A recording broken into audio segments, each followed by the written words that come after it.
Hello, everybody, and welcome back to the Sander Lanch podcast. We have returned after our 1 week sojourn. Yeah, I know, right? So long. This week, we are going to be discussing chapters 18, 19, and 20 of Oathbringer by Brandon Sanderson, book 3 of the Stormlight Archive, wherein Vale has a night on the town. It's interesting. We get some more Dalinar flashback as he tries to eat dinner and eventually succeeds. And then we get a very short Kaladin chapter of him teaching people some stuff. So all of that sounds not... I made it sound less exciting than it is what I'm getting at. But anyway, I'm Data, and with me today is... Jack. And Joe. No Jaymee again this week. Sorry, y'all. I know she missed last one too. But, you know, you can't control viruses and things like that. So what are you going to do? What are you going to do? Words so easy. Twir. Wait, Words so easy. That's from Halo. That is Halo. What is in... No, I was thinking about Hail Caesar. Hail Caesar, like, yeah. Would that it were so simple. Yeah. Would that it were so simple. Thank you. I don't know that I've ever seen that one. It's quite good. It's pretty good. Is that a Coen Brothers? It is, yeah. And it's very Coen Brothers-y. If you're not on board with their style, you might hate it, but... No, I like Coen Brothers. It is very Coen Brothers-y. That's a good descriptor, yeah. Yep. Yeah, I big fan of Coen Brothers. Also like Wes Anderson films. I know some people don't like those, but I enjoy them. I like them both. Yeah, see, that one I'm not a big fan of. Yeah, I think Jamie's with you, Data. Jamie likes Coen Brothers, but not Wes Anderson. There's a new Wes Anderson film coming out next month, I think. Oh, is it? Yes. Mm-hmm. Yep. Benicio del Toro is the main character. The Phoenician Scheme, I think. The Phoenician Scheme, yeah, there it is. I see it. Yeah, the Phoenician Scheme, yeah. I googled Wes Anderson, and I was like, the first thing that is Grand Budapest Hotel. I'm like, well, that's not new. That's a good one. I had to go like 9 in to find, the Phoenician Scheme. There it is. I think my least favorite Wes Anderson is either Life Aquatic, not a big fan of that one, or what was that other one I didn't like? Moonrise Kingdom, not a big fan of that one. Really? That was the one that got me on board with them. Oh, really? I like it a little bit better than Life Aquatic, but it's just not, I don't know, something about it doesn't sit well with me. Fair enough. Yeah, I wasn't a big fan of Life Aquatic either. That may be where I learned that I'm like, I'm not sure that I like this guy. Yeah. His last film I actually really enjoyed. I can't even remember the name of it. Asteroid City? Yeah, that one. I like that one a lot. Yeah, I really like that one. That one seemed like it got a bit more personal. Anyway, after that pre-song digression. Wow, yeah. Have we ever gone off track in the intro before? I don't know. Well, now we have. Hang on to something, everybody. The Sander Lanch is about to begin.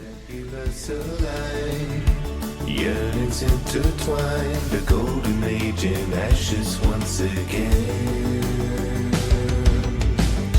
Under stirring stars, in the burning shards, kindle fragments of the falling rain. So look to the break of dawn, to the break of dawn. Stronger together now. Before we get into it, I wanted to let everyone know that we used to use Skype for our records, which people in the Discord, when I told them, like, hey, we're making this move, they're like, really? You guys still use, I mean, why? Why would anyone have been using Skype? But we were. It was convenient. But we've moved to recording over Discord, and I'm curious to get feedback from you guys. Last week was the first all Discord episode. This will be our second one. Leave us some comments. Are you noticing any improvement in the audio quality? Are you, or has it gotten worse somehow? You know, this is completely new for us, so I want to get feedback and tweak it as necessary. So let me know. Yeah. Do you guys liked our voices before? Do you hate them now? Did you hate them before? Now you like them? We got one comment on YouTube on like an Oathbringer episode that was, I'm going to bring it up because it was like first time listening and really enjoyed this. Even without knowing anything about the book, it was fun and engrossing to listen. You guys have good chemistry. So I love that somebody came in, Oathbringer chapters 15. There's a lot to unpack there.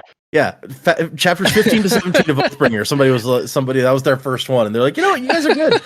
Every comic is somebody's first comic, I guess, but it is. So thank you. I hope that you've continued to this week, my friend. is he going to read the books? You should also read the book. Yeah, if you're listening Yeah. to this and you're that person, you should read these books. They're actually really good. Yeah, that, and you might want to start from the beginning. Well, we've now after listening to that episode, so much has been spoiled. I'm sorry. I mean, Oh, was yeah. that a specifically spoilery episode? I don't Well, know. I don't know, but I mean, obviously, this far in, I mean, people have magical powers, and we're discussing them and stuff. Like, if you start Sure. back at the beginning of the Stormlight Archive, you know. Yeah, I guess that's true. man, like we thought it was weird. It's like, oh, who's going to pick up a podcast halfway through like book 3 or anything? But not just that, someone picked it up, not just halfway through the book, but not having read the books. I'm like, I mean, thank you for the listener and your positive comment. I appreciate it, but Yeah. why? Yeah, you know, sometimes stuff just pops up in your YouTube suggestions, and you're like, yeah, let's give it a shot. Oh man, I love it. I love it so much. But yeah, so provide some feedback if you notice a difference here. If you don't notice any difference, that's good to know too. But anyway, we did 3 chapters this week. What did you guys think of these 3 chapters? I need a minute to compose myself after that.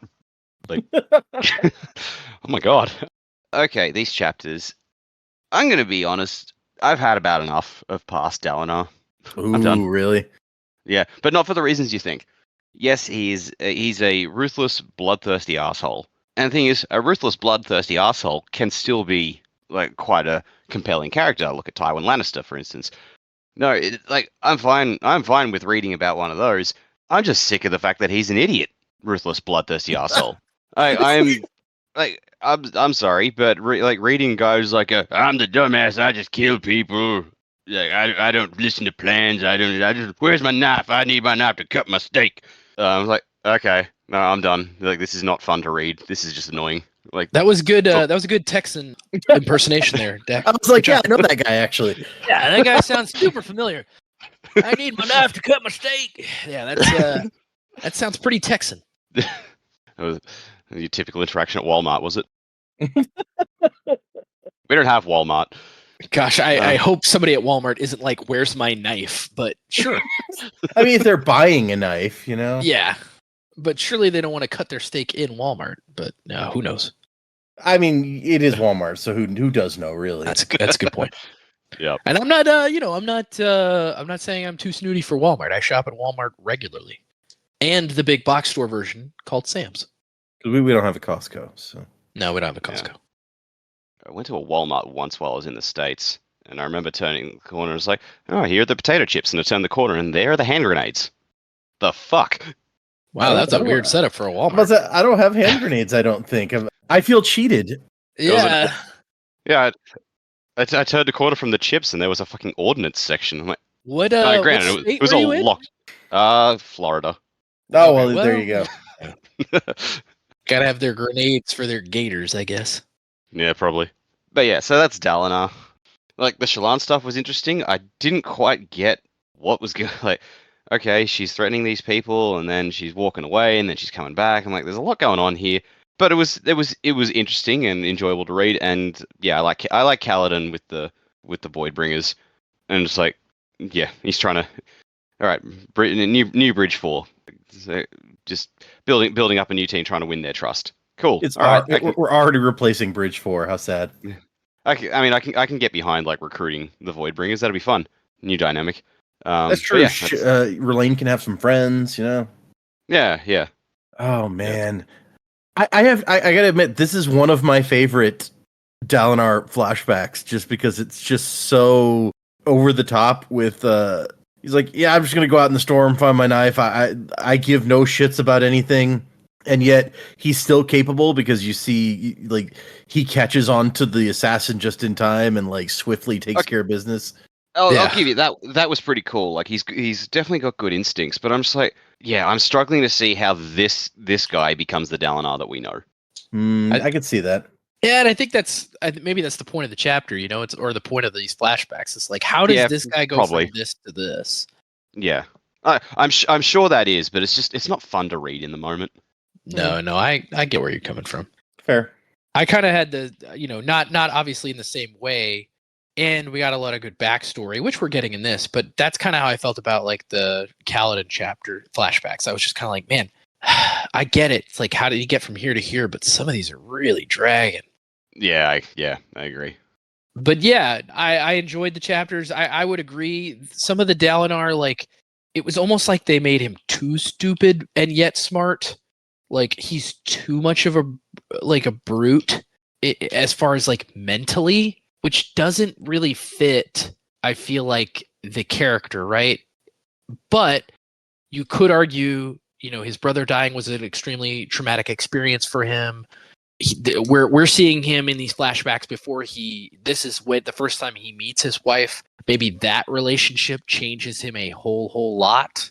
Maybe forgetting his wife changed him a whole lot. We don't know at this point, like, how the transformation takes place, what happens. But I would agree with Dak to an extent, like, reading Dalinar acting this way and kind of being this completely different personality. And not only that, but like at times not even really using his brain. It's like, it is kind of like, what am I reading? Why? I don't care. Like, this character is not endearing to me. And it's like it's too foreign from the character we know that it's like, we haven't been able to connect the dots yet. At least to me, it's like, I can't connect the dots yet between these two personalities or these two phases of his life. Like, it's almost overdone, but I mean, it's not bad. It's just not super enjoyable. Yeah, and you know how long the book is. We're going to be seeing this for a lot of flashbacks, and it's like, Right. Oh, that's daunting. Yeah, he's met his wife now, and so maybe we'll start to see a slight turn. I think so far our predicaments have been basically like that. Maybe that turn doesn't actually happen until his wife dies. That's kind of what we've been predicting. So we'll see if that change begins to take place before that. But yeah, it's definitely different. The Kaladin stuff, it's good. It's Kaladin. He's doing his Kaladin thing. He's trying to bring people together. He seems like more of a bondsmith than Dalinar does at this point.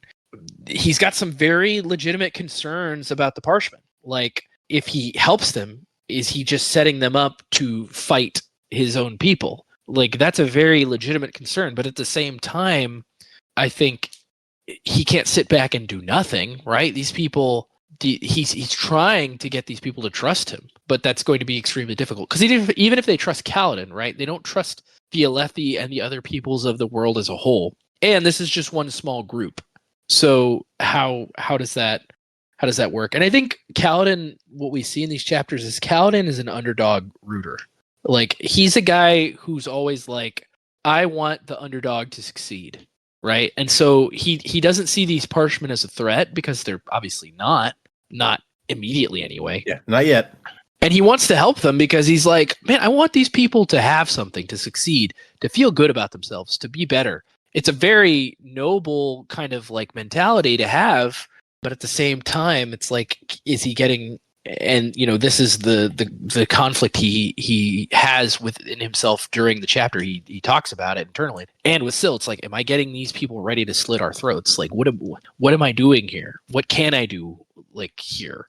And then the Shallan stuff, the Veil stuff was pretty good this chapter. I think it went, again, her different, like, these different personalities that she slips in, which you could argue is just variations of her own personality and maybe acting a little bit. Sometimes it's a little overdone. Like, when she stabs her hand through that other guy's hand, I was like, okay, that's a little out there, Shallan. A little extreme. I know you can heal immediately with Stormlight, so maybe that's what you're thinking. But it was like she took the role too far. Like, she's become such a method actor in this role as Veil that it's like, okay, was that really necessary to get what you needed in that moment? And so it was a little different. But yeah, good stuff. I mean, definitely starting to get into a lot of mysteries, right? We're not explaining a lot of mysteries. We're just adding more questions. That can sometimes be frustrating for me because I'd like to get some answers, but we're early in the book yet, so we've got time. It's interesting how you feel about because Shallan kind of, as these other, disguised as Veil, or last time I guess it was Radiant. It's like, she does seem to go kind of into it to a potentially unhealthy degree at times. Right. Such as stabbing your hand, which is, I think, the definition of unhealthy. And it may be in part because the powers actually do that to her, like they make her go to that place, or it may be because she's experienced a lot of trauma in her life, and it's kind of leaking out in unhealthy ways, you know? So there's a lot of different ways that could be occurring. And I guess, like, for me, I just want to know which it is, right? Like, are these expressions of unhealthy actions developing out of her traumatic experiences, or is this like the Stormlight power weaving itself so tightly? See what I did there? Good pun. Weaving itself so tightly that it like actually drives her to do those things, right? Because we know from other examples that some types of investiture will actually drive a person to do things that maybe ordinarily they wouldn't do. We don't know if this is one of those types, and I don't know if it stems from the Spren specifically or how that works, but you know, is there an amount of influence that the powers have over a person? And if so, you know, is it varying degrees based on what their powers are?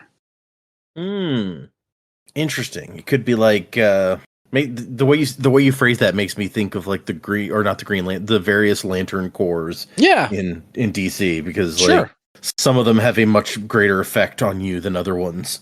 Right. Fear, rage. Yeah, like when you get to the ends of the spectrum, like rage, it really just transforms a person into like a rage monster a lot of the time. Whereas when you're in the middle of the spectrum at will, it's mostly you affecting it. Yeah. Yeah. But yeah, that's an interesting. Yeah, maybe we will figure out. I don't know that we've seen other. We don't know that many other orders. We know like Kaladin and a little bit of Renarin and Dalinar, and haven't seen much of Yasna still. No. So we don't know how much any of those like powers affect them necessarily. She's complete Yasna. If I know Yasna, and I don't, because we actually haven't had that much with her on page over these 3 books, I would say that she's in complete control of whatever power she has. You think so? She does seem the type who would be. Yeah. Yeah. That's fair. All right, well, I guess let's get into these chapters. There's a couple other things I want to touch on, but we will do it as we get there because we're going to talk about the chapters. So we start out with Double Vision, and we've now moved into the segment where I think all of our epigraphs are very short in this whole thing. Yeah, it's just frustrating. It's just being padded out now. Yeah. You cannot have a spice described to you, but you must taste it for yourself. It's Quan all over again. I mean, come on. Is that true? Can you have a spice described to you, or must you taste the spice for yourself? I would argue that there are people that are good at describing spices, but on the other side of that coin, there are people who are not good at forming sensory, like taste senses into words. So I think it really just depends on the person. I'd say I'm actually pretty good at describing tastes, but other people I know are not. So I'm not. I'd have to compare it against another spice. So probably also depends on the person it's being described to, because some people would be better at like translating into their own mind than other people would.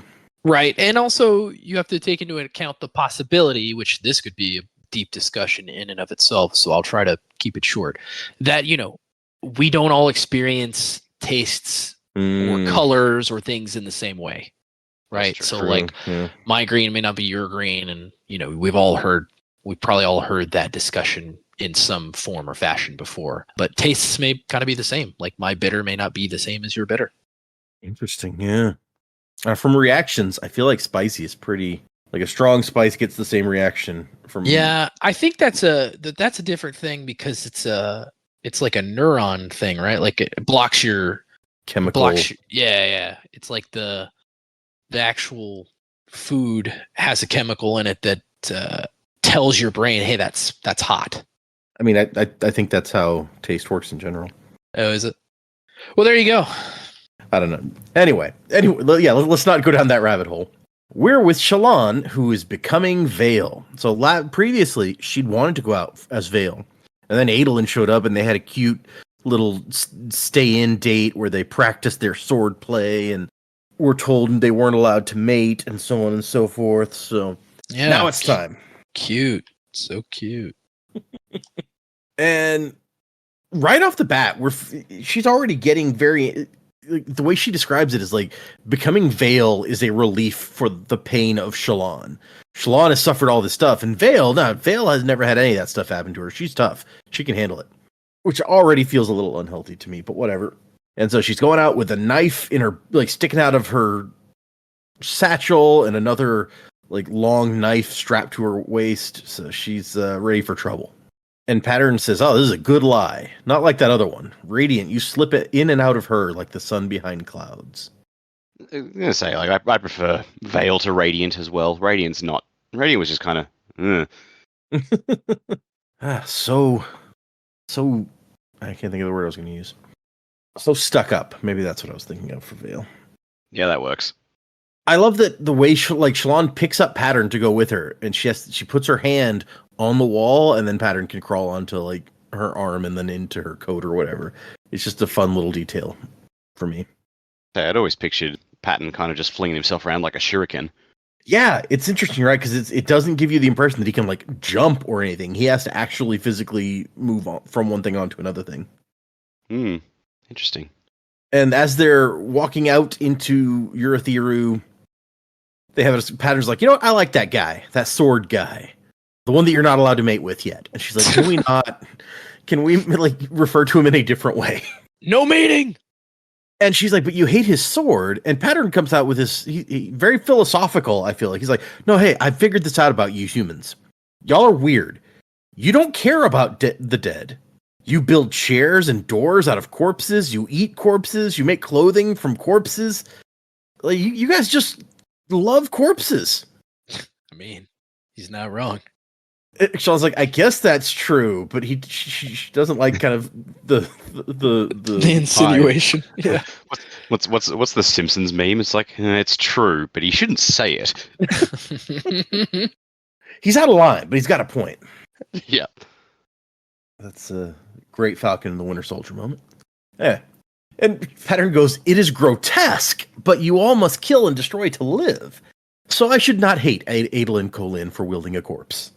And Vale's like, you just like him because he says to respect the sword. And Pattern's like, yes, very, very nice man. Wonderfully smart, too. And she's like, fine, if you like him so much, why don't you marry him? And Pattern buzzes and is like, is that? And she goes, no, that's not an option. Oh. Patton's like, can I? Oh, I love that this possibility is raised briefly and she shoots him down. He's like, oh, all right. The overall villain of the book is Patton, not allowed to marry Adolin, so he goes on a rampage.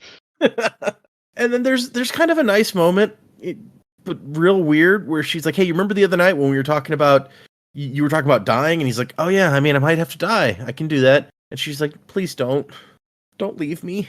And he says, but you hate me. And she goes, I hate myself too. Just please don't go. Don't die. Which is a sad and sweet little moment for this pair in a way. Yeah. Pattern is happy about it though. I'm happy about it too. Honestly, Patton's one of my favorite characters. I would be heartbroken if he were to leave us. Yeah, Pattern's fun. You know, mating and whatnot. Pattern is top tier for sure. T-O-P. Top. They go out into the marketplace, an area they call the Breakaway. And we saw at the end of the last book that Navani had a whole plan. You know, certain stuff's supposed to go here, certain stuff's supposed to go there. It's all supposed to be very organized, very nice. The people to run these shops, they didn't want that. The merchants had all these complaints, you know, I need more storage, I need to be closer to the well. But really, it was just that they wanted this bigger, more insane market because it's harder to regulate. And Sabariel, who is now High Prince of Commerce, is like, hey, this is my area. I agree.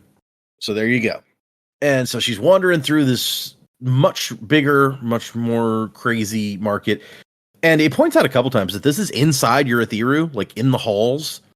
So there's no sunlight. There's no day or night in here. It's just stuff happens when it happens. And so she looks around. She's like, I need a bar where I can get some information. And she finds one, and she's like, look, this is not exactly the kind of bar I need. I need one that is like more rich and yet less rich at the same time. Like, it needs to be shadier, but richer people need to be there drinking. But this will work for a start. And she orders some wine, Sapphire. And the bartender's like, okay, well, what kind? We've got these different kinds. And she's like, oh shit, I don't know anything about wine. I'll take the Vedin one because she's from Vedinar, so why not? Or she's from Yakoved. I guess Vedinar is the capital city. Anyway. And she gets some wine, but it's like a clear liquid. She's like, hey, wait a second, this isn't Sapphire. And it turns out that she doesn't know much about how alcohol works.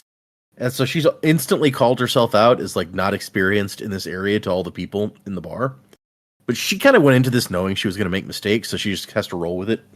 Apparently, Fancy Light Eyes wine has infusions put into it to add color. And we've discussed it before, and there will be, at some point in this book, an illustration of all the various wines that the Alethi have, the different colors, and some idea of what they mean. But that is much later. For now, I think we... Here, I'm gonna find it so I can see if there's any relevant. So the Sapphire wine that she's ordering and drinking, from the notes, is made of it's made from a grain that's fermented, and it's probably like the closest equivalent you would find to like whiskey on Roshar. So if that gives you guys an idea, I like whiskey. Whiskey is my thing. It's pea good. So you might be a Sapphire wine fan if you were on Roshar. Here's the thing, though. You don't sip on whiskey, which I know she doesn't, right? She gets it in a small glass and she just knocks it back. Definitely wouldn't call it a wine. No. Yeah, it's one of those Roshar things where lots of different stuff gets lumped into the category of wine. It goes so... Yeah, and I mentioned beer, but they haven't really mentioned much else. Right. Yeah. So you go from, let's see, the weakest is pink, which is described here as floral and aids alertness. And orange is almost more like a fruit juice, like maybe a little, like very slightly alcoholic. You go up to auburn, which is made from from fermented fruit, and is more like what you would think of as wine that came from grapes. All the way, and then, like I said, Sapphire is from grain, and it says it's kind of like whiskey, and then Violet is the strongest. And there's no note on kind of like what that would be comparable to, but so you can see there's lots of different Tequila things that kind of fall into the category of wine. Yeah.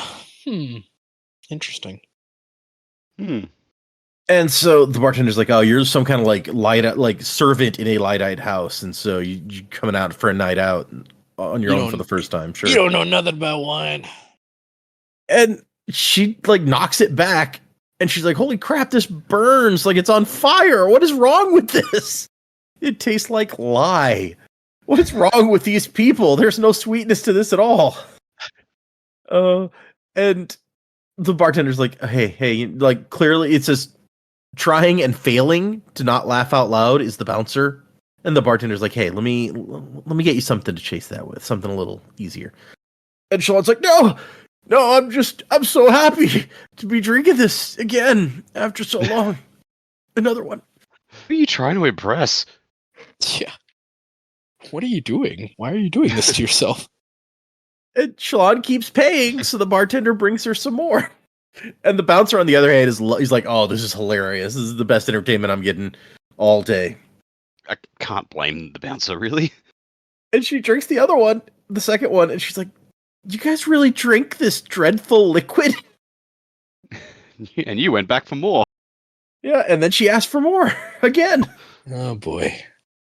And that's when the bouncer's like, dude, try sipping it. Like, it goes down easier in sips. And she goes, great. That way I can savor the terrible flavor. Savor the terrible flavor. So bitter. Wine is supposed to be sweet. He's like, it depends on how you make it. Sapphire can be made from talu, which is a grain that we know of that they've discussed. No natural fruit, just some coloring for accent. Maybe this is why you don't call every kind Yeah. It's it's just like burnt chickens. It's a thing. Oh yeah. They're all chickens. Yep. We're all chickens down here, Georgie. The bouncer explains that he's worked some light eyes parties, so he knows kind of the highs and lows of how this works. And after a little bit, she realizes like, oh, he's flirting with me. Okay, this is unexpected. And she's kind of offended for a second, and then she's like, oh, no, okay, I guess it makes sense. I mean, Vale's not like cute, but she's okay looking, and she looks like she has money. She's clean, she's got decent clothes, much nicer than the other people in here. And she explains she's from the Sabaro war camp when he asks, and he's like, yeah, that makes sense. Sabaro's camp has the most eclectic community. And then she kind of just she starts thinking about stuff, and she kind of just lets him go. I love the description that it's just like, he just keeps talking, and every once in a while she has to throw in a word, and he's happy to just continue telling stories and things.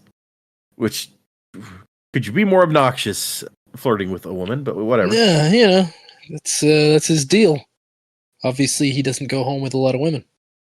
Maybe not. Or maybe this guy's popular. Who knows?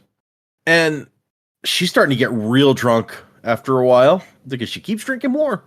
And he's just like, you probably shouldn't have any more. She's had 4 cups at this point, and she's like, why am I feeling so sick? I mean, they were little cups. She doesn't have much of a tolerance, And the bartender's like, dude, Jor, I could have told you were wasting your time with this one. She'll be out before the hour is done. Wonder what she's trying to forget. And Jor's like, hey, no, she's just trying to have some fun. And the bartender's like, yeah, sure. With eyes like those, I'm sure that's what it is. So really, she has some haunted eyes in her veil disguise. And then, like, drunk Shallan is sitting here, like, he's like, hey, do I need to get you a pound cane? Like, you're gone. And she's like, no, I'm fine. And then she kind of like slips in. He's like, hey, this place can be dangerous. And she's like, oh yeah. Did people get stabbed? Yeah, you know some stabbings? He's like, well, I mean, not in this area, but where? So I can, stay away. And he tells her about, someone got stabbed behind one of the taverns in Al's Alley just last night. And she's like, oh, it was strange, right? And he's like, oh yeah, you heard? And then she tries to stand up, almost falls over, draws him some stormlight, and suddenly, all the drunkenness is gone. And dead sober, she's like, thanks. That was exactly what I needed. Barkeep, we good? It's a real Wayne trick. Yeah, no. Absolutely. I like to imagine that when they absorb all the alcohol, their spren gets drunk. That'd be funny. I feel like it has to go somewhere, right? Yeah, And the now- pattern's just buzzing. He's just constantly buzzing. He's like, and then I said to the wind spren, it's like, fuck you, buddy, mating. Yeah. And then he uses all his tendrils to flip him the bird. Shallan, call Adolin. I want to talk to him. He makes me feel something. Oh, and poor Jor, he's like, did I just get played? Like, what the hell? She pats him on the cheek. It's like, thanks, Jor. Thanks for the conversation. Interlude 1, Jaw. Yeah. Jor walked home alone that night. And then when he got murdered. to his house, that's exactly what I was going to say. When he got to his house, he was murdered. Somebody stabbed him in the eye. Stabbed in the eye. That sucks. And then they realize, hang on, that's not a knife. That's a blow dart. It was Marie's all along. As she's heading towards Al's Alley, she's like, Pattern, the stormlight healed me, or made me sober. And he goes, yeah, it healed you of the poison. And she's like, oh, well, that's useful. He goes, oh, I thought you'd be angry. I mean, you drank the poison on purpose, right? And she's trying to explain to him, like, why we're doing what we're doing, why I'm doing that, but it's kind of, it's hard to explain. So she's just like, I don't think I did a very good job in there. And he goes, oh, of getting drunk? Yeah. Well, you gave it a good effort. That was a good try at getting drunk, Shallan. You'll do it next time. Patton's just like, oh, it's just another form of your human thrill seeking. You guys poison yourselves and see how long it takes to wear off. And see if you do anything stupid in the meantime. I've been doing some extensive research too, and it also seems that getting extensively poisoned leads to faster mating. I mean, yeah, you're not wrong, dude. You're not wrong, Walter. Just an asshole. And Pattern says, like, she's like, no, when I got drunk, Vale slipped away and I lost control. And Pattern's like, no, Vale is just a face. And Shalon says, no, Vale is a woman who didn't giggle when she got drunk or whine or act like a silly teenager. She hadn't been sheltered her whole life, practically locked away until she went crazy and murdered her own family. And then things get real fucking weird. Where Shalon's like, my brothers, Pattern, I didn't kill them, right? And Pattern's like, what? This was concerning. And she starts thinking, like, I talked to Balat over a span read, but I had light weaving then. Even if I didn't know it, I could have, like, made up the messages from him. And Pattern's like, dude, no. Your brothers are alive. Murray's said he has them and they're on their way here. This isn't the lie, can't you tell? Yeah.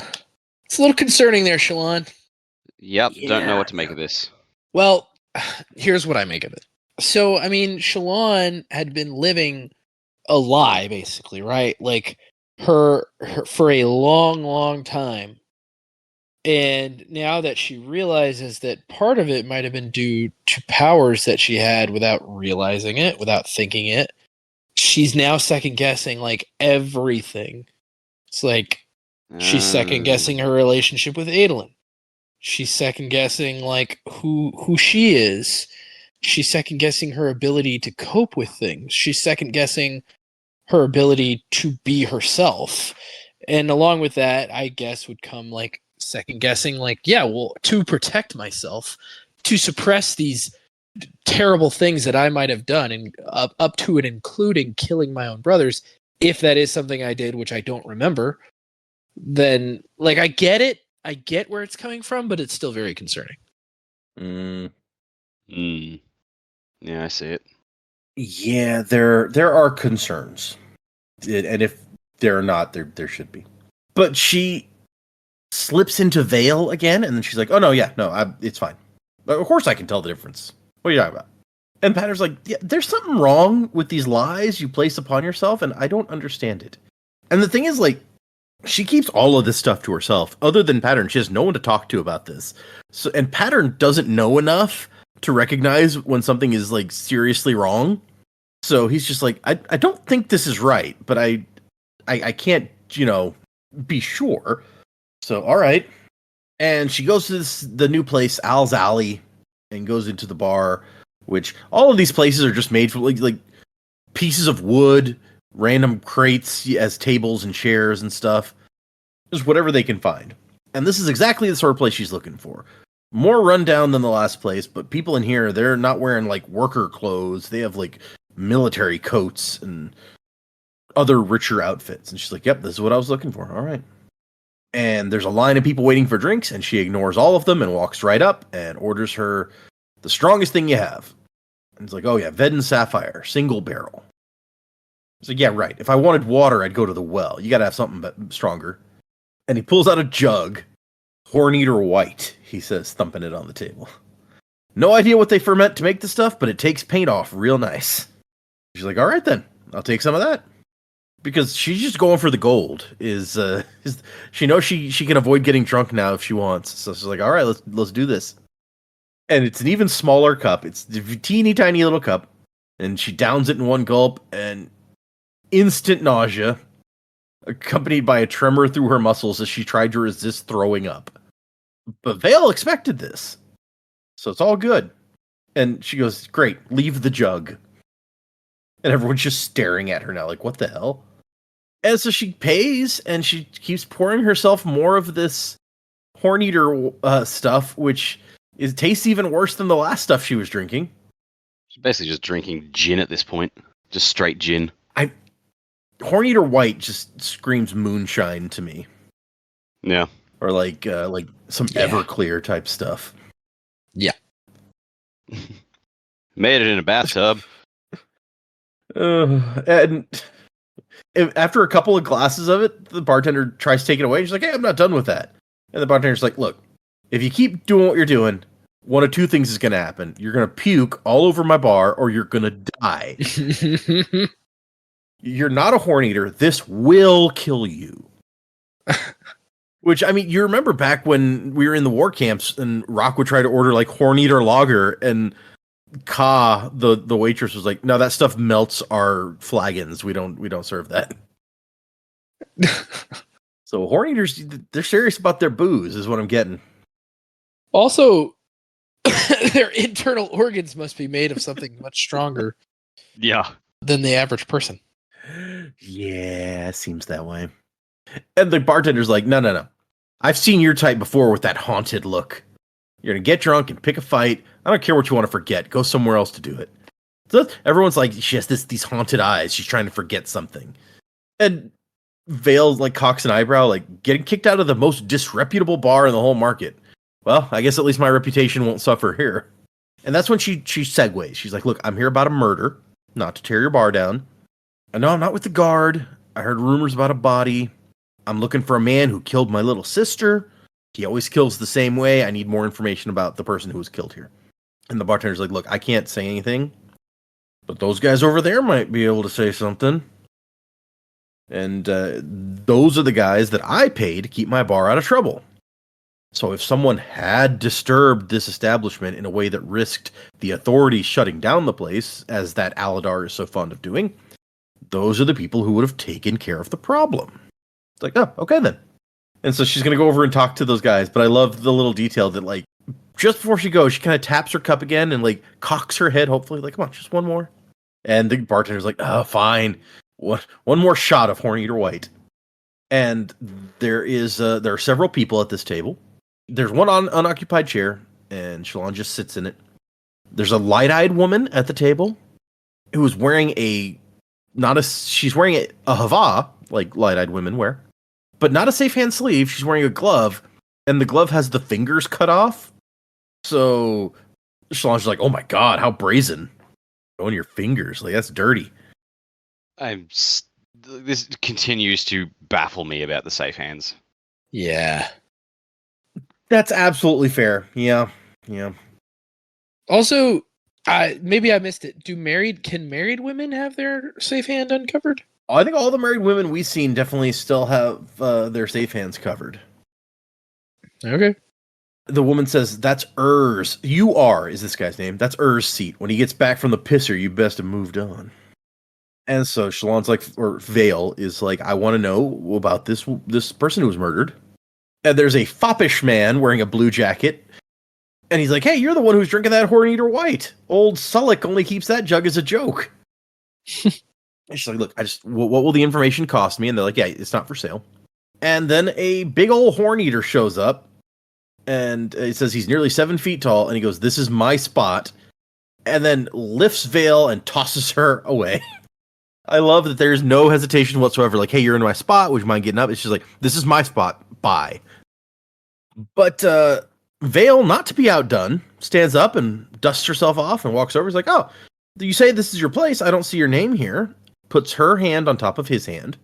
Her safe hand, which is in a glove, which it says is a strangely intimate gesture.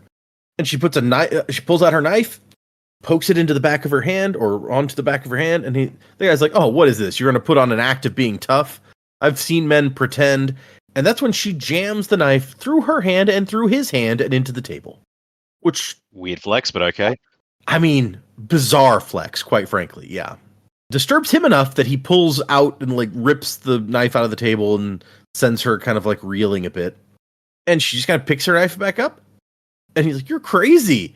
And she says, oh, wait, look, I see your mark here in blood. Seat. I was wrong. But here's mine, too. I guess you can sit in my lap if you want. And the woman's like, what, you think, like, assaulting my friends makes me more likely to talk to you? And Vale's like, oh, really? I just wanted my seat back. And starts scratching something into the table. But if you want me to start hurting people, I could. And pretty quickly, Shallan scratches something into the table. And she's like, hey, my patience is running thin. It's time to tell me what I want to know before this turns ugly. And they look down, and what has she scratched into the table? 3 interlocking diamonds, the symbol of the Ghost Bloods. Oh, no! She figures that... so scary! These people probably have heard of the Ghost Bloods, at least. They seem like they're in the know enough for that. What she does not expect is that they freak out, or at least some of them do. Like, one of them just, like, looks around, stands up and, like, looks around trembling like he expects assassins to just show up and attack out of nowhere. And the woman who's in charge here is like, we don't want nothing to do with your type. It's like, okay, fine. I just want to know about the murder. Tell me what happened. So it turns out there's a guy named Ned. Or there was a guy named Ned because dropped him off the outside of the plateau the day before. So just a drunk from Sadeas's camp. Always an angry drunk, too. Always getting into trouble. That probably the move Adolin should have used after stabbing Sadeas. Not just drop the sword off the tower, but also Sadeas off the tower. Then there wouldn't have been a question, right? Like, oh, Sadeas has been missing for a while. Yeah, that's weird. Where the hell has Sadeas gone? I don't know. I haven't seen that guy in days. What's up with that? Oh, well. Yeah. Oh, he fell off the tower? Well, there's no way to tell if that eye wound is from a knife or falling off the tower. Fair. Like, yeah, who knows really? I mean, who can say, honestly? But yeah, this Ned fellow got drunk and murdered his wife the other night. Pity too, after she followed him all the way out here. It's also just funny as hell. Like, you have this setting with names like Kaladin, Shallan, Adolin, and who's the murderer? That's Ned. Yeah, old Ned. Yeah. You know, old Ned Barbinski.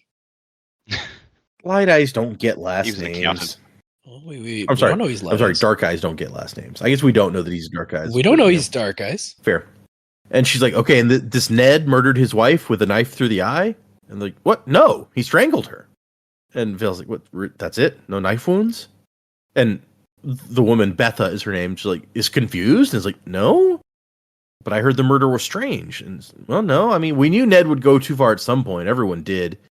I guess when she tried to drag him away from the tavern that night, he finally went over the edge. And then I love that it throughout the whole thing, it's like Vale says this, Vale thinks that. At that point, literally, Shallan thought, at least once got a hold of him. So when there's like a quip to be made, we're back to Shallan. Yeah. Two different voices here. And she's like, okay, it looks like I've wasted your time. I'm sorry. I'll leave some money at the bar for you guys. Pay for your drinks. And as she's walking away, everyone's like, why was she so interested in Ned? Is she going to come back because I killed him? Like, no. Didn't you listen? Nobody cares that Ned killed poor Rem. Of course, it could have been about the other woman he killed. And Vale's like, wait, hold. There was another woman? Like. Also, why didn't you tell me that before? Yeah, it's like, things that could have been brought to her attention yesterday. Yeah, it's like, I already asked you if something weird happened. And you were like, no, he just killed his wife. And now you're telling me he killed somebody else. What? Do you not understand what I'm asking you? It's like, look again at that ghost blood symbol that you were also scared of and think for a minute, maybe we should mention this ahead. To be fair, she's like, look, I was going to say that, but you just like left. You were like, oh, never mind then, and took off. No, you weren't. Yeah, probably. Anyway, so yeah, we would have let the watch take care of Ned, but he couldn't leave it. It's just killing poor Rem. He killed one of the barmaids here, and we can't let that pass. I like oh yeah, no one cares that Ned killed his wife. I mean, we didn't even care. We were just gonna let the watch take care of him. But then he killed the barmaid, and oh no. Well, because they get paid to protect this place. I mean, it makes sense. I know, but it's funny she's admonishing them. It's like, no one cared that he killed his wife, and then it's like, oh yeah, we didn't care.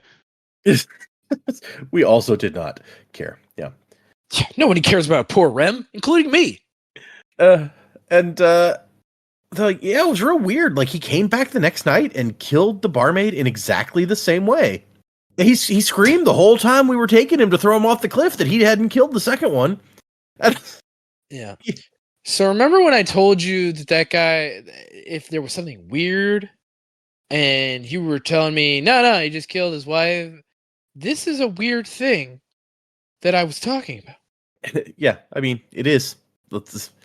And, yeah, the barmaid was strangled exactly the same way, so we knew that he did it. Like, she even had the same mark of his ring that scraped her chin, just like Rem.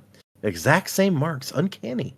And so this is weird, right? Because it doesn't make sense. Even based on what we knew before, it doesn't make sense. Unless, like, he killed two people and he killed them the exact same way. Is that a coincidence? Because we know Adolin didn't kill that other guy. Why would he? So what's going on? I mean, yeah, you guys were coming up with theories about who could have killed someone and made it look like the murder of Sadeas. Now we have a murder that seemingly no one cared about, and someone has killed someone in the same exact way. Again. And Vale even is like, this doesn't make sense. Like, another double murder? What does it mean? And this one, like, it's interesting because this one, like, we know who killed Sadeas. They don't. Except for Adolin, obviously. So they're looking for somebody who committed these 2 murders of important Light Eyes. Now we know who committed the first murder here also. And it sounds like he didn't even deny it. It's like he screamed the whole time that he didn't kill the second one. So Ned admitted, I guess, to killing his wife, but claims he did. So, like, we know the first murderer in both of these situations, but we don't know the second one. Yeah. So this critter, some kind of critter creature thing is like, oh, a murder. I'll duplicate it. The murder spren. The murder spren struck Not again. my favorite kind of spread. And the murder spren struck Yeah. again. Why not? You don't like, why do you not like Probably murder spren? because of the murdering, you know. But it makes it more interesting. That's kind of his whole deal. How dare you deny his identity? Yeah. You can't tell the murder spren who and what to be. I mean, I didn't say that I was going to tell them who and what to be. I said I was not a fan of them. We got to you know, Dak, I don't think we got a choice. I think we got to cancel Data. Yeah. Hey, no, we've established earlier in the series that the Sanderlanche's official stance is opposition to murdering people. Yeah, you're right. You're right about that. I forgot. Yeah, we did put that in the official disclaimer. There was an episode where I said our official stance is murder is bad. Mm-hmm. We don't like it. Sometimes I forget about my official stances. He has So so many thank you of them, for it's reminding easy to slip your mind, yeah. Oh, yeah, dude. I got an official stance on everything. Official as hell over here, you know? Yeah, I might as well write them all down. Back to the thing. So she's like, I don't know what to make of this, so I'm going to leave now. And on the way out, she takes the jug of Horn-Eater White with her and heads out into the night. And that's the end of that. She's going to really develop a taste for Horn-Eater White. I don't know, it's probably going to be bad for her in the long run. She's going to become an alcoholic or something, you know. We move on to the subtle art of diplomacy. 31 years ago, flashback for Dalinar. Dalinar is sitting at a big table at a big fancy dinner. Tons of candles, which he's like, what the fuck what was the point of all these candles? Candles are stupid. Just like Ambiance. all like the angry notes is like, I hate candles. Why are they burning near my food? To be fair, a lot of candles is annoying. I agree. I was about to say I'm not a fan of a whole bunch of candles either. I prefer not even to have candles lit in my house if possible, because we have 4 cats. That's just asking for a fire. It's a fire hazard. Yeah. Yeah. Look, I'll do one candle in the kitchen if we made something smelly. Like if I cooked up some bacon and it smells like bacon in the kitchen. Some people don't enjoy the smell of bacon permeating throughout the house, so I'll light a candle, but I put it out, about an hour after. Fair. I also don't have kittens, so. But also Dalinar is sitting here annoyed about the candles as he's like putting the end of his napkin into one of the candles and burning it. So that was the last time Dalinar went to Cracker Barrel. He was not welcome back after that. They had a sign up saying, "Do not serve this man." It's just a big old picture of Dalinar. I love it. And he stops when Gavilar glares at him. Gavilar is over here talking to a guy named Toe. Tall, blonde-haired guy from way out west. And they're discussing military tactics, kind of. The guy's like, what do you do in a high storm if you're like in the middle of a siege? And Gavilar's like, we don't really do sieges because we have soulcasters. So if you besiege a place, you're trying to starve them out. And if they can just create food out of thin air, then that doesn't really do anything. And Toe's like, yeah, okay, soulcasters. We don't have that stuff out in Rira or Erie. Fascinating. And the servants bring out big old slabs of pork and lanka claws for the men to dine on. The women are dining elsewhere. And he's fine with the crab claws. He takes his mug and bashes the claws and then bites the meat out. But when it comes time to eat his big old tasty pork, it smells real good apparently, this pork steak. He doesn't have a knife. I also love Sadeas has his own kind of table over in the corner with a bunch of lesser light eyes, all chosen because they have uncertain loyalties. So he'll persuade them, or else he and Ili will find ways to get rid of them. Not with assassins, of course. They all found that distasteful. Not the Alethi way at all. Instead, they'd maneuver him into a duel with Dalinar, because that means death, obviously. Or they'd just put him at the front during an assault. I love the unspoken character growth. Like, we're here to watch Dalinar grow from his young days to the current day. But the character growth of Sadeas is interesting to me. Yeah. It's like, oh yeah, we don't assassinate people. And then he's like, Ili, assassinate that guy. Yeah. It's clear that he's changed a lot since these days. Or had changed, because he is dead now. Right. He is dead. As far as we know. I mean, he took a knife right through the eye, and then his body was there days later. So it seems like he's probably pretty dead. I mean, sure. Seemed Kelsier was pretty dead too, you know? Okay, that's a fair point. We did see his body up and walking around, but that was because a blob monster ate his bones. So, yeah. Classic blob monster move, am I right? I mean, that is what they do. What if Sadeas has Shallan's power and he just weaved an image of his corpse? Yeah, that's good. That's a good point. Going back to Mistborn, was that like the deal he made with the Conjurers? Like, you can have my bones. No, I think he paid the Conjurer. The taking of his bones to make it look like he was still alive after death was like part of the plan to create a religion. Yeah. So he's like, take this at him, and also you can have my bones. I don't think he cares about his bones after he's dead, except for in as much as they fit into the plan. Right. But that's a good point, because those bones are probably real valuable later after he becomes such an important historical figure. Well, that Conjure dies, so I don't know if that matters. That Conjure dies, but we know that Tensoon gets the bones in the third book. He's carrying them around with him. He's carrying Kelsier's bones around? Yeah, that's right, he does. He appears to two guards as Kelsier and Luthadel. Like, take my people to the pits of Hathsin and keep them safe. That's right. I forgot about that. Man, good times. Good old Tensoon. Yeah, so if Tensoon's still around, he may have those bones. We've seen him hanging around, so... yeah. And we saw the one Conjure bragging because he had Breeze's hands. So yeah, I got a Sunni pup right on my bookshelf. You know, nice. Like, he's like, man, the feast. At least with these feasts, like, we didn't used to do this kind of crap, but at least the food is better. So there's that. And he can't find his knife to cut his delicious pork. And so he goes, "Where did I leave my fucking?" I lent it to Teleb, didn't I? Yeah. Okay. Well, I better go get that.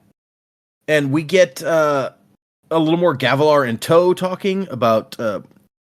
Toe's like, "Oh, one sees a glint in you of your ancestor, the great Sun Maker."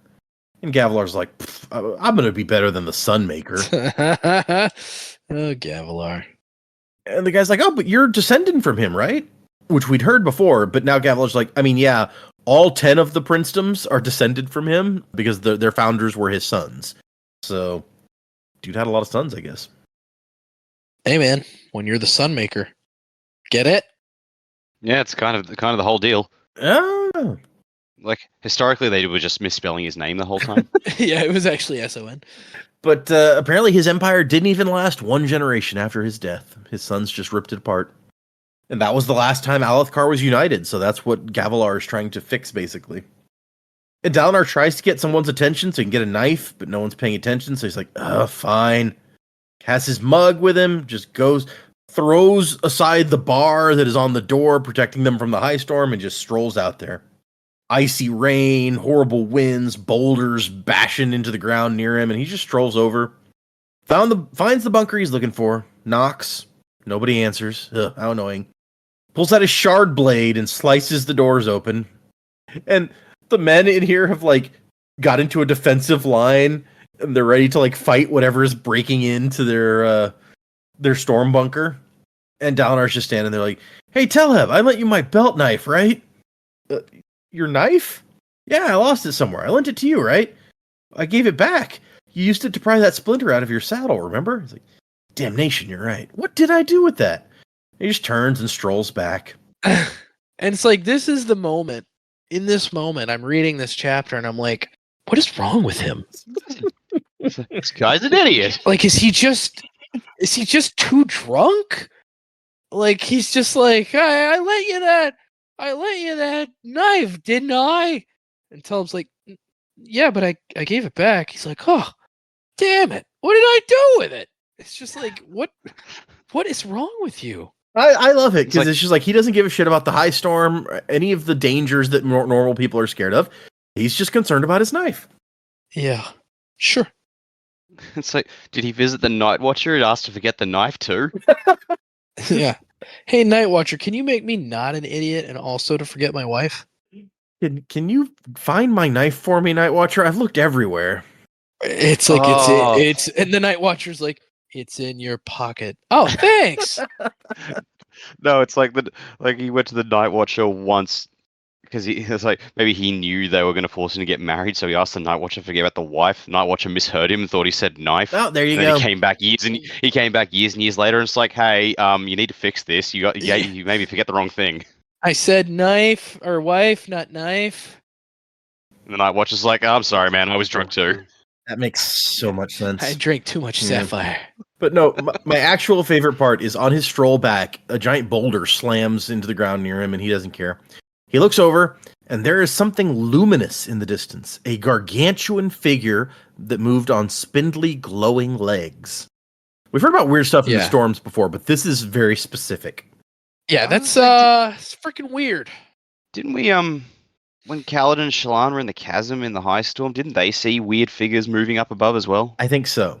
But then Dalinar just sees that, walks back up to the feast hall, gave the whatever it was a rude gesture, and then pushed back inside. It's like, fuck off, I'm walking here. Hey, big glowy fucking thing. You got my knife? No, fuck you. I love that he sees it says the whatever it was. He has no idea what this is either. Yeah, not a hint of curiosity. Nope. And Just does not and again, care. it's like this is so foreign to who Dalinar is. Like if Dalinar saw a big glowy thing now in his current age and he had no idea what it was, he'd be like, well, we got to figure this mystery out. No, this Dalinar just wants to eat his damn pork. Why Yeah. doesn't he just mash into his face? He walks back into the room. He's showing all the self-awareness. Water he's soaked from being out in the rain, water streaming off him. He's got his mug that he was carrying with him, which was empty and is now full of water. And he takes a drink out of that. And everyone is silently staring at him. And Gavilar's like, is everything all right? Yeah, I lost my storming knife. Thought I left it in the other bunker. He raised his mug and took a loud, lazy slurp of rainwater. Yeah. It's like, you know, Fishy. bro, I lose my favorite knife. I can't eat my pork. It's just annoying is what it is. I'm assuming Brandon just left out the part where he just scratched himself and farted.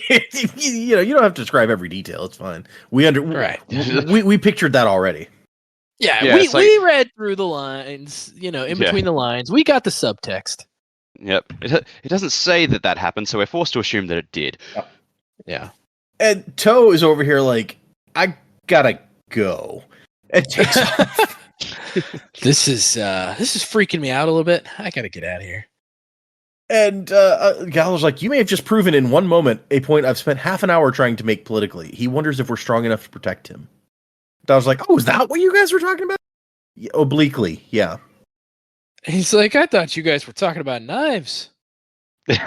Wanted to join in and show you mine. Dalar's like, how do I get one of these fancy servants to give me a storming knife? And Galar's like, dude, they're master servants. You raise your hand in this special way and they come over. Don't you remember? It's like, why can't I just ask them? Yeah, right. I'm with Dalinar on this. Like, why do I have to make a special like hand signal? Why can't I just tell them, hey, can you bring me a knife? And some guys come over. Gavilar's like, hey, bring Dalinar a knife. And they're like, okay, we'll do that. And here comes Navani, and we get another bunch about how beautiful Navani is. A figure to make a man weep for desire. His brother's wife. Yeah, it's unfortunate. And so he holds up his hand because he can't have Navani around without wine. He needs some wine. And the guy's like, I will see to your desires, of course. You might want to know that the sign is a little bit off. Let me demonstrate. And Dalinar makes a rude gesture. It's like, is that better? Just give me some fucking wine. Violet, enough to fill this 3 times at least. And Violet is the strongest wine that they do. So Yeah. Well, it's Dalinar, so. Yeah. And while Gavilar's been talking to Toe, Iali and Navani have been talking to the sister. Iali says she's a touch vapid, and Navani goes, a touch? Like, come on. And this is where we find out that these guys left their home country, and they have one card to play. They have Shard Plate that they took from Rira, and that apparently their kinsmen are very pissed off about. Yeah, I think we heard a little bit about that in an earlier chapter. Yep. Also, this is like the most Iali we've got in all book. It is. I think maybe almost ever. All series. Yeah. Navani's like, look at how he stares at Dalinar. You must have really impressed him. And then she looks, are you wet? So, this chapter has made me realize, like, man, Dalinar, you really wanted Navani, but I can see why she went with Gavilar. Yeah, maybe a little bit. Oh boy. And then Sadeas comes over and sits down on the same chair as his wife. They like do a half on, half off thing. And which is weird. Yeah. Throws down a bunch of men's food because Iali likes spicy food. So good for her.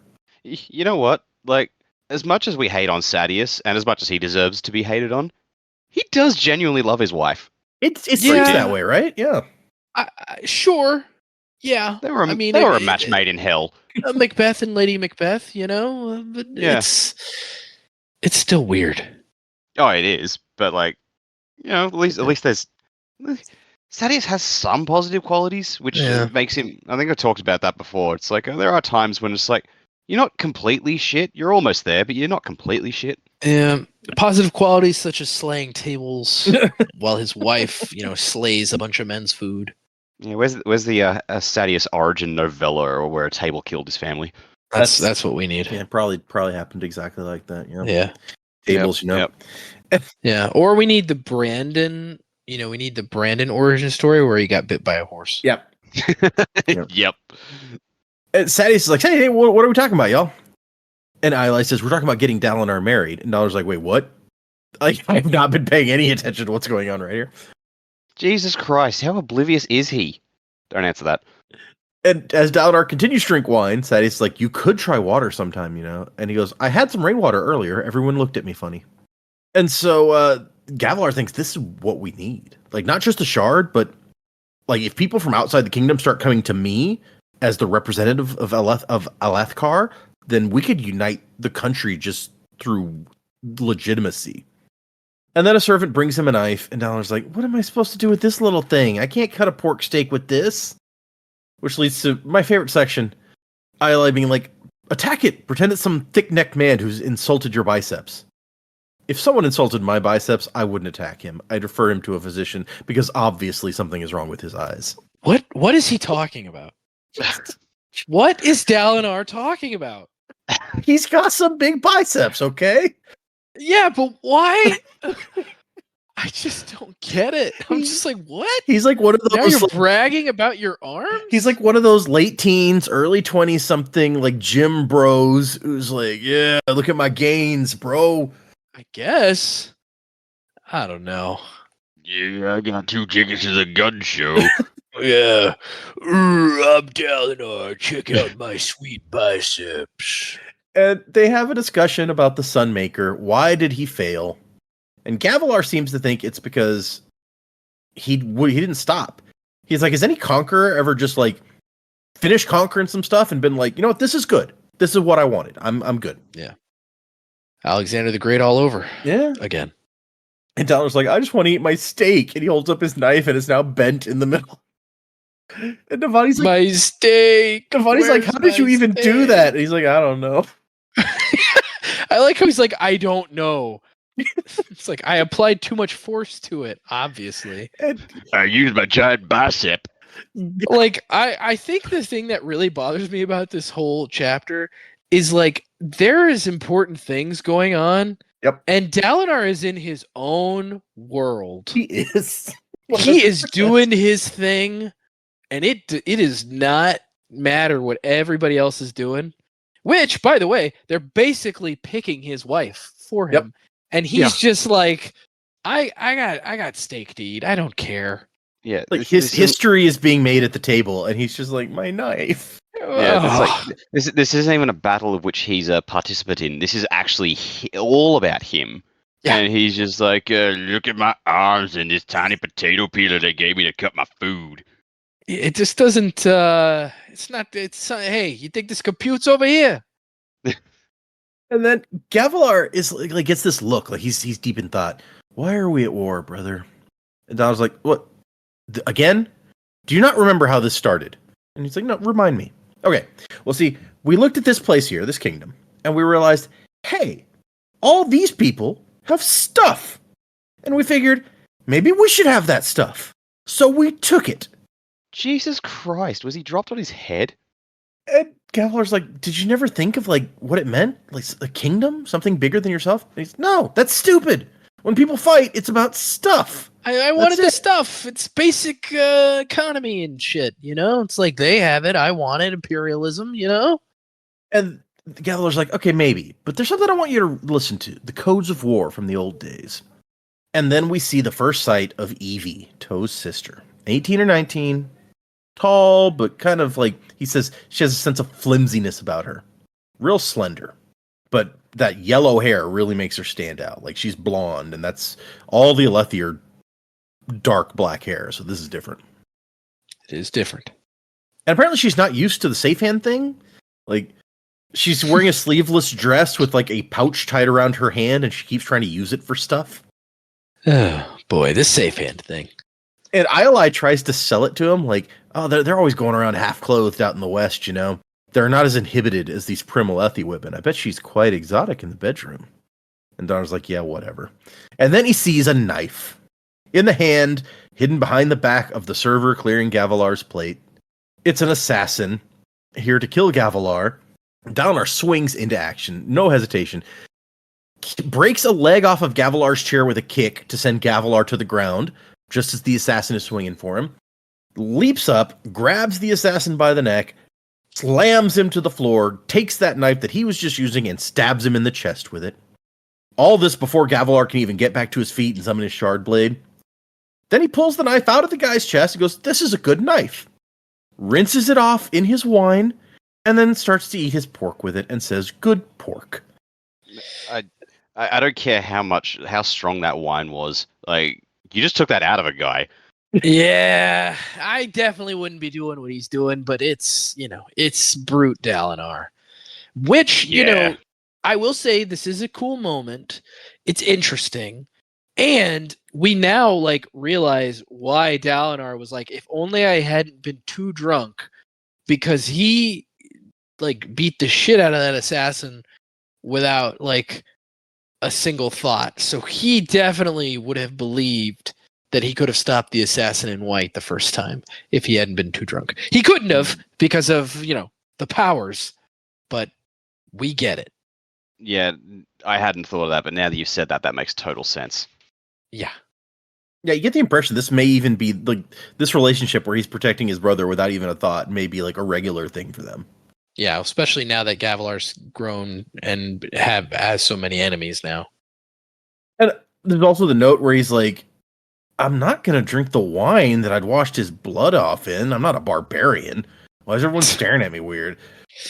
God, haven't you ever seen a guy stab a guy and then eat some pork? I mean, come on. And Sadeas is like, ugh, our enemies grow desperate, cowardly, an assassin during a storm, and Alethi should be ashamed of such action. So yeah, he's grown. Yeah, get it? Because that's the thing he did that one time. And then Gavilar's just like, look, Dalinar, I know I said I wanted you to be able to choose your own bride, but... And Dalinar's like, yeah, fine, I'm in. Yeah, whatever. And that's the end of that chapter. Good pork, I don't care anymore.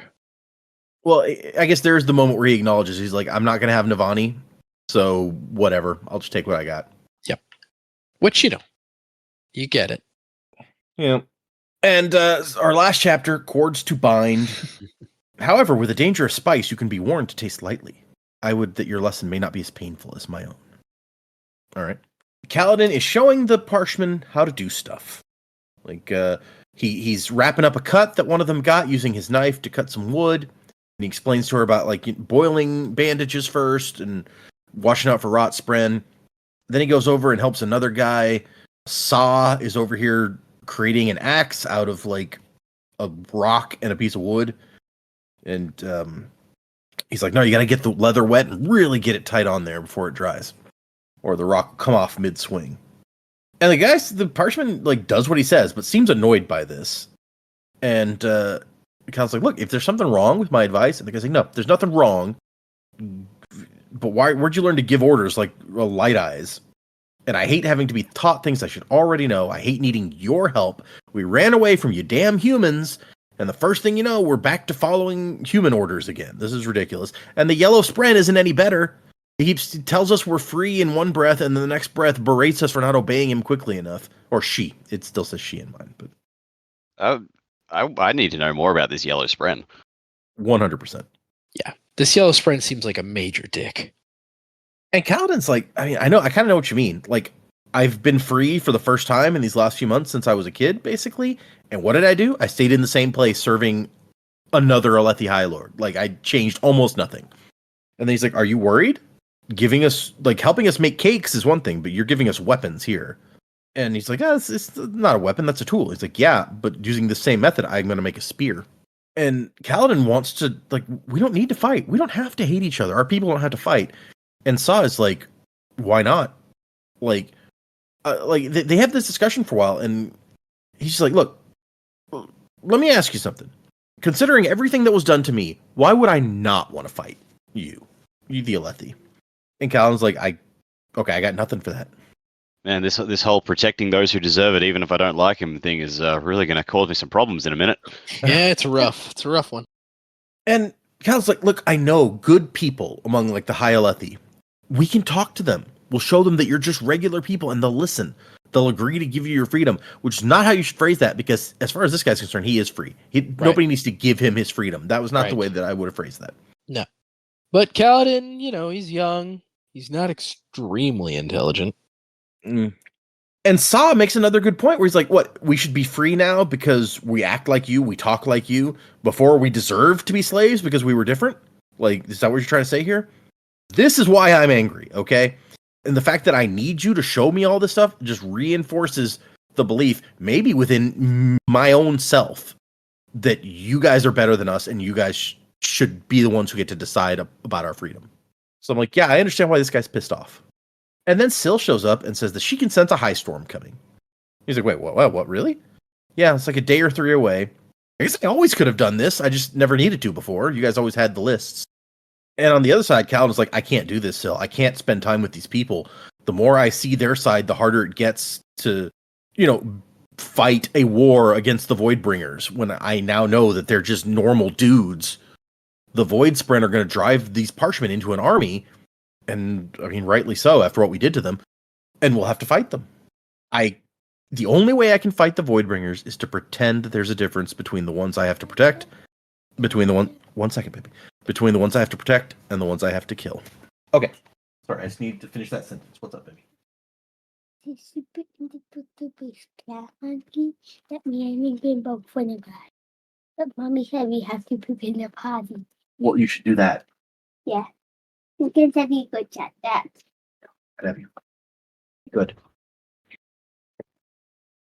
And that is where that chapter wraps up. So, predicaments. What do you guys think? Where are we going? What is going to happen based on what we've just read? Oh, and I guess I should get into what we're doing next time, right? For next time, we're reading 4 chapters. Chapters 21 through 24. And the titles of those chapters are 21 is Set Up to Fail. 22 is The Darkness Within. 23 is Storming Strange. And 24 is Men of Blood and Sorrow. I have no idea what any of those are supposed to mean. Fair. All right, so we sort of made jokes about it, but I actually now that we've gotten the whole copycat murder thing, and it seems to be just on random people. I think maybe it is actually a murder spren. Maybe it's one of the unmade has come to find out what's going on up at Urithiru, and is just doing its usual thing of let's do some murder, but in a very strange way, like in a spren copycat kind of way. What we know of the unmade is there are some weird things that do weird stuff. So yeah. Okay. Yeah, like I don't want to go all in on it's definitely an unmade. It could be, but it could just be like a very powerful spren of Odium's ilk, just doing its thing. Seems to like drawn to murders and then like reproducing them somehow. So yeah, I don't think it's a person doing the murders. I think it is a spren. But yeah, we'll see where that goes. Yeah, that's really all I've got at this point. Like we haven't really progressed too much with Kaladin. We're sort of in a holding pattern there until something more monumental happens. So who knows? And yeah, we'll just wait and see. It would be interesting. I don't know that we've ever seen a spren that could like physically do something to a person before. No, but there we have seen like more powerful spren altering the outside world. The Stormfather being the most obvious. Oh yeah, the Stormfather probably kills lots of people with that storm. Yeah, okay, fair. Yeah. And there was that, the big thing out in the water that acts as the collector. Yeah. Yep. Was watching, like, was clearly able to manipulate the environment, so maybe was able to, I don't know, do something. Maybe it's like, because I mean there are death spren, aren't there? So we heard Like, that Death Spren were like a legend or a rumor that like because nobody who sees them survives to like or something like that. But then when Kaladin was on the verge of dying, he like saw Syl fighting off these spren that looked like what Death Spren were supposed to look like. Yeah, okay. Maybe I'm thinking of rot spren, are the ones that people see over a dead body. But it's like, if like Syl is an honor spren and the Stormfather is like the big granddaddy of honor spren. Maybe there's the death spren, and then one of the unmade is like the grand high death spren above them, and just like can absorbing the spren's affection with like death and being surrounded by death, and they can then use that to mimic that onto someone else. Because like there was the whole notes, like even like the other girl that got strangled by Ned, like still had the mark on like the ring around the neck, so they have to copy specific details. I think the choice in victims plays into it, because like Sadeas was a High Lord, and then it was another High Lord who got killed the same way. Whereas when it's I assume, dark-eyed woman who got strangled, and then another dark-eyed woman got strangled. So, yeah. That's a good point. There, it wasn't like some random guy got this. It was a similar like station person and gender and stuff. Yeah. Okay. Yeah, I like those theories, Dak. Those are good. Thanks. Yeah, it makes a lot of sense. Set up to fail. That sounds like maybe we set up to fail sounds to me like maybe it's a Shallan chapter, because she has been set up to fail, like with the things that are going on as far as like investigating the murders and the deaths and stuff, right? Like she's been set up to fail in as much as her betrothed killed Sadeas, and she doesn't know that, so she's kind of set up to fail. That's kind of where I feel like maybe that terminology is coming from. So maybe in this chapter she finds out about it. I don't know. We'll go with that. I don't know. The other ones were real weird. I'm assuming it's going to be another Dalinar chapter at some point and another Kaladin chapter at some point, maybe 2 Shallan chapters. I feel like that's been our pattern for a lot of this book, is like 2 Shallan chapters, a Dalinar chapter, and a Kaladin chapter. So maybe that's what we'll get again. Yeah, where are we going? I like I said, I really like Dak's theory. It makes there's a good amount of sense involved with that, especially with like, a High Lord was killed, and then another High Lord was killed, and then a random dark-eyed lady was killed, and another random dark-eyed lady was killed. Like there's a certain amount of equality in the deaths in that way. If there has to be 2, then there's some equality there. Now, why that is a thing, is a little stranger, a little harder to maybe try to come up with an explanation for. The idea of it being a spren sounds like a strong possibility. Sounds like a really interesting kind of way for it to be manifested. When we were talking about it, when Dak was talking about it, it made me think of like Marsh becomes Iron Eyes, basically. He becomes the Grim Reaper. And it made me think, what if there's a Grim Reaper spren? Like everyone who dies is visited by the Grim Reaper spren. That would be pretty cool. That'd be awesome. Yeah, I'd like to know what the Grim Reaper spren looks like if that's the case. Does it look like Marsh? That would be good. That would be interesting if it looked like Marsh, but I doubt it does. And it would also, like, is there an afterlife on this planet, because we know on Scadrial there was like a short amount of time where they would go and see like God's like leftover spirit, and then they would move on. He would like move them on. Preservation would. So like, is there some kind of afterlife on this planet? If so, like, what does that consist of? You know, it's almost like it makes me think like the Alethi, which I don't know that it has said this, but it makes me think the Alethi would have like a Valhalla style afterlife where they're just like constantly in battles. But who knows? That's kind of a digression, but I just thought it was an interesting thing to think about. Man, yeah. There's just a lot going on, a lot of mysteries leading to more questions than answers, which is pretty normal for Brandon's books, especially this early on in the book. But I really hope some of these mysteries start unraveling pretty quickly, because I'm not like I said, my biggest issue with the Stormlight books is probably their pacing. I just like to get going. You know, I feel like we haven't gotten into the meat of the story just yet, and I'd really like to get there. So I'm hoping that these chapters will begin to at least answer some questions, unravel some mysteries, or at least get us within like throwing distance of them, because, you know, we left Dalinar almost on like a cliffhanger last time before we had his flashback chapter this round, where it was like, oh, you said my wife's name and I remembered it. Like, we need to know what's going on with that. That's important. Something's changed. Something is different. You know, we don't know if the Stormlight is what healed it, but that is something that I feel like we should know. So anyway, that's all I got this week. You made an interesting point about the setup to fail. I hadn't thought of it that way, but Shallan, in trying to investigate this murder with the information being held back, has definitely been set up to fail in some ways. Although she's then discovered some interesting details. So yeah, so she's pieced together, you know, something that we had no clue was going on, that seems like it has something to do with at least the second death, you know? Yeah. So that's kind of where our theory crafting has come from this week. Yeah, it'd be really interesting if some kind of like major spren was behind it, or it would be even more interesting if like somehow Urithiru itself has some kind of like equilibrium style thing within it. It's like there has to be some kind of balance on Urithiru. I don't know why that would be or how that would work, but Dalinar should just ask the Stormfather, and the Stormfather should just tell him what's going on. That's what I think. Yeah, Stormfather, why don't you freaking share some information for once? Yeah, why don't you stop being all hoity-toity and being like, you're not ready to know that. Just give me the information. That would be nice, right? Yeah. Also interesting about the afterlife thing, because the closest we've seen to that is Secret History, when we see Fuzz or Preservation, like, say, talking to people, but then, sending them on to whatever comes next. We know what the Alethi believe about their afterlife, which is, like you said, kind of a Hall thing, where they're like, once we die, we go and help the Heralds try to retake the Tranquiline Halls in a great battle.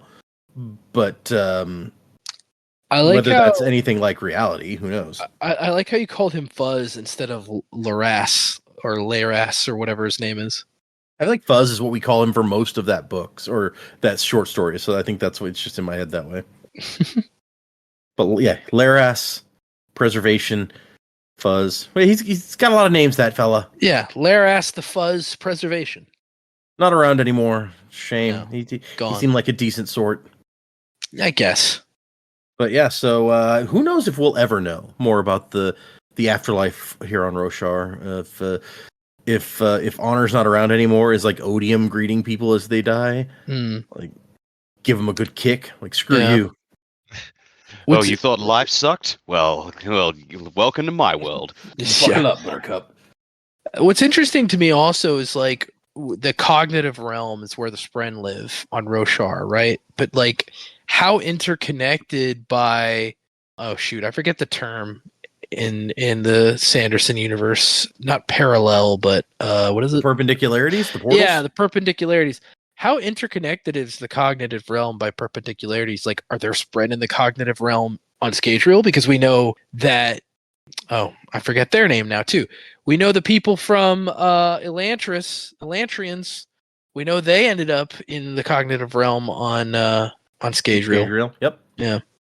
We didn't. I mean, we were in the cognitive realm for almost all of Secret History and didn't see anything Spren-like, but that doesn't necessarily tell us decidedly that there aren't. We definitely saw Elantrians, so. Yep. So yeah, fair question. The world may never know. All right, so let's do some emails. The first one is from Matt, and it says, "Thanks and well wishes from a fan in Japan. Hey, and konnichiwa, Sanderlanche crew. I've been listening for the last couple of months, and while I haven't caught up yet with your current episodes, I just wrapped up with your dive into Warbreaker, and I couldn't wait to share my thanks and appreciation for all the joy you've given me listening to your show. I've been living in Japan for a while now, and while I've managed to find some of Sanderson's work in the English section of the library, I haven't had too many chances to take in some of the deeper discussions and critical analysis of all of his magical worlds. I especially enjoy your unabashed criticisms of the parts you don't like, while standing up for those parts you love. Online communities for popular fandoms can often be filled with too much zealous positivity, so I appreciate when folks are willing to respect the good and bad of creative works. You all bring such great insight and unique perspectives from which to see things in a new light. Dak's bold predictions and jovial energy, Jaymee's keen eye for bringing up a little story and character moments I wouldn't have noticed, Joe's analytical questioning and his hunt for answers, and Data's skillful shepherding along the way, while giving listeners who've read the series plenty of wink-wink, nudge-nudge references to deeper Cosmere lore. I don't think I have the capability or free time to blaze through and catch up like some other listeners have, but for now, wasing to the time of next, in the world of tomorrow, to be read in Futurama reference style, which I think I did. Arigato, and thanks from Matt. P.S. Don't know how credible the screenshot is I've attached, but there's a 5-star on Spotify. The image is not credible? It's a screenshot of a 5-star Spotify review. I'm fine with it, so yes. Yeah, I'll give send us that. I'll jump you into the mist and crew, my friend. That was a really good email. I really enjoyed that email, and great to have you as a listener all the way from Japan. I think Data and I were talking about this earlier. We'd both like to visit Japan at some point. Yeah, we were talking about that right before we started recording. Yeah. So I'm going to would give you a seer power because I feel like you saw into the future for us a little bit there. It's a much easier trip, I feel like, for you, Dak, than for us. Yeah, that's true. Well, distance-wise, but yeah, in this economy, I guess that's yeah. true. Fair. Yeah, I'm going to look that up right now. Flight from Australia to Japan. I was telling Joe as we were getting started that my wife was pricing out, like, we were considering the possibility of doing a trip to Tokyo Disney. And it looks It's very, expensive. very expensive. Yeah. Yeah. It honestly, it's not much cheaper for you to fly to Japan than it is for me, Dak. Really? Interesting. Yeah. bollocks. Let's Oh, see. Well, I say that. It's actually like $1,000 less for you to do it. That is a good amount. That is a significant amount. Is that in Australian dollars or US dollars, though? I don't know. I assume US because of where I'm located while searching this. So thank you, Matt. That was awesome. Let's do one more. We got one from Marla, which is titled Oathbringer. Marla says, "Hello, y'all. I just wanted to say that I'm giddy about the fact that Jaymee listened to and liked the no mating chapter, because Kate doing pattern is my second favorite thing in the Cosmere. My most favorite to date is the ridiculous hotel chapter in Era 2. No insights or questions. I just highly recommend that everyone listen to the audio of that chapter at least once. Cheers from Marla." Okay, gonna have to go check that out, I guess. I agree, though. The hotel chapter in Era 2 is hilarious. So I feel bad, but I don't even remember that. it's like they go to the other city and they're at the hotel, and like Wax is like breaking open the window so he can get in and out quick and slamming doors. Yeah. And it's just And the right lady point to stand in the who room. owns the hotel's like, "What are you doing?" And then Wayne keeps trying to trade her for like a shoe for her hat, even though it was like her shoe or something. And then Like Steris is dictating stuff as well. yeah, Steris has a folder of all of the possible things that might happen that the hotel might want to be prepared for while they stay there. And the lady starts flipping through and it's like, cattle stampede. And Steris is like, yeah, that one's a real low probability, but you never know. It is a probability. Yeah, that was like a Three Stooges bit. Yeah, it really good. was. It gets crazy in there. But yes, we got a few more emails, but I will save them for next time. Thank you guys for your emails. We got a couple new patrons, and then we will finish up, y'all. We have our first new patron at the ska level is Timothy. Timothy, you are a fire soul. You store warmth. And that's funny because we actually got another email about someone who wanted to be a fire soul. But anyway, we'll get to that when we get to that. Our other new patron this week at the Shardavat and Alcium level is Luke. Luke, I gotta make you a blood maker if you're a Shardavat and Alcium. I mean, how many of those are there? Blood maker's such a cool power. There is exactly 16 open slots for the Shardavat and Alcium level. 10 of them are currently filled. So, it's a very limited. You too could be an Addy or a Laras. Yeah. Or if you want to somehow be combined to Harmonium. I don't want to sound like I'm shilling for that because there is almost, and I stress that almost, no additional benefit to that highest level of our Patreon. You get all the same benefits as anybody else. I just thought that 16 members at $16 a month at Shardavat and Alcium was a cool thing. I added that on the Discord, you get a special color if you join our Discord and connect Discord to your Patreon. That special Discord role also gives you no additional Discord benefits. It's just a different color. So don't go out of your way to try to snatch up a Shardavat and Alcium slot. Yeah, I wasn't saying give us more money. Definitely, that's not where I was coming from. I was just saying it exists. Yeah. So anyway, thank you, new patrons. You guys are awesome. If anyone wants to check out our Patreon, it's the Sanderlanche podcast on Patreon. Mostly it is my reactions to the books as I read them for the first time. I'm still in the middle of Wind and Truth. A new one didn't come out the week that we're recording this because I was gone.